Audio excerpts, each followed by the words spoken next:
Man, you get to closing and you see a line item that says $1,600 for title insurance. What the heck is that? Stay with me and I'll tell you. You better get fired up. Hey, good to see you. Happy Friday. We're finally there. We got a great weekend coming up, and join me every single Friday where we're here to answer all of your great questions around real estate, right? So this week, we're going to talk about that title insurance line on your Alta. The Alta is that final form you get with all of your different costs.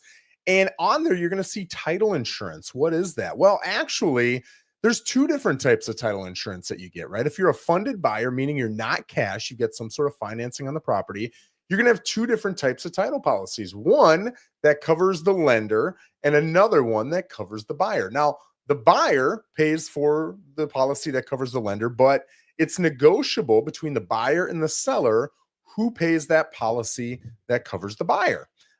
So that policy, like I said in the opening there, is roughly $1,700 on a typical home purchase, right around $420 here in Port St. Lucie.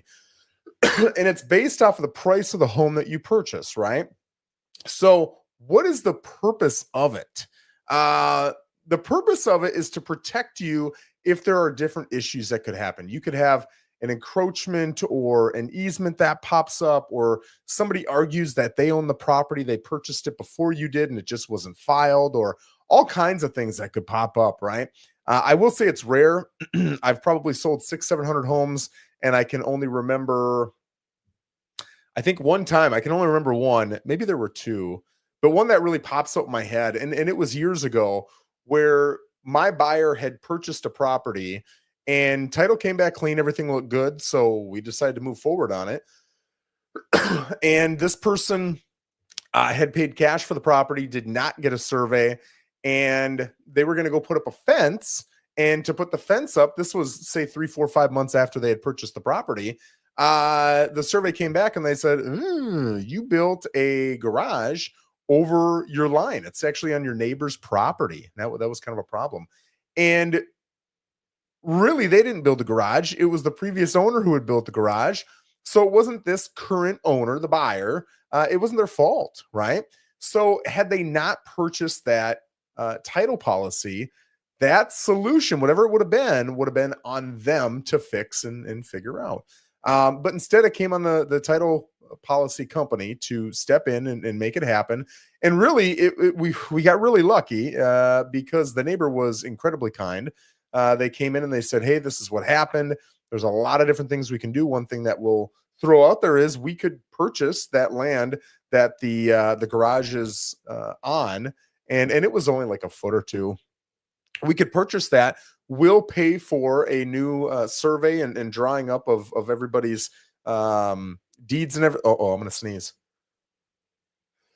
Oh my gosh. Thank you so much for giving me a second there. But anyway, we can redraw it all up. It'll be at our cost. It will not be at your cost, and we'll take care of that. The neighbor was incredibly kind and said, sounds good. I don't even remember what it was. I think they paid him like $5,000. It was a very minimal amount, but that guy could have said no. There could have been all kinds of issues with that. Luckily, we had a great neighbor, and luckily we had great negotiators who had different ideas available. There were 2, 3 other ideas that we could have taken. And when I say we, I mean that title insurance company.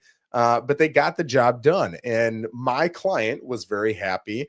The neighbor made $5,000 for nothing, which was great. And everybody had new surveys with new legals that fit their exact properties. So it was a win for everybody. And they ended up drawing it up in a way where they got to put their fence up as well. So it was a great deal for everybody. Had they not had that policy in place, it wouldn't have happened, right? So there are other instances where, and I've never been involved with one of these, so I can't give you the specific details of one, but where someone will say, hey, I have a right to this property, and they'll show documentation that, maybe it didn't get recorded, or it didn't get recorded correctly, or the title company missed it when they did their search, or whatever it is. But now the person who just bought it has someone else claiming, no, that's my property.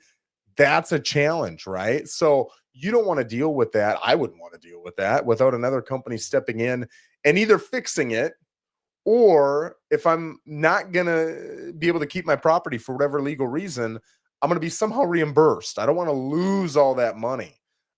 So I think that it's a great thing to get. Again, if you're funded, you have to get it. It's not a choice.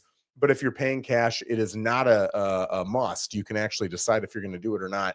I would say probably 60-70% of the people that I work with do get it in that case.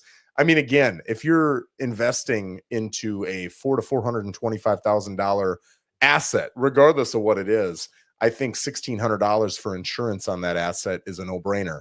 I pay probably more than that. I do, between my wife and I pay more than that in our vehicles, and our vehicles are worth nowhere near 4 to 4.25, and we pay that every year. Whereas with this, you're only paying it once, right? So anyway, that's what a title policy is. That's kind of what it covers. There are at least a couple examples of what it covers. If you guys have any further questions, please put them in the comments. I'm happy to answer after.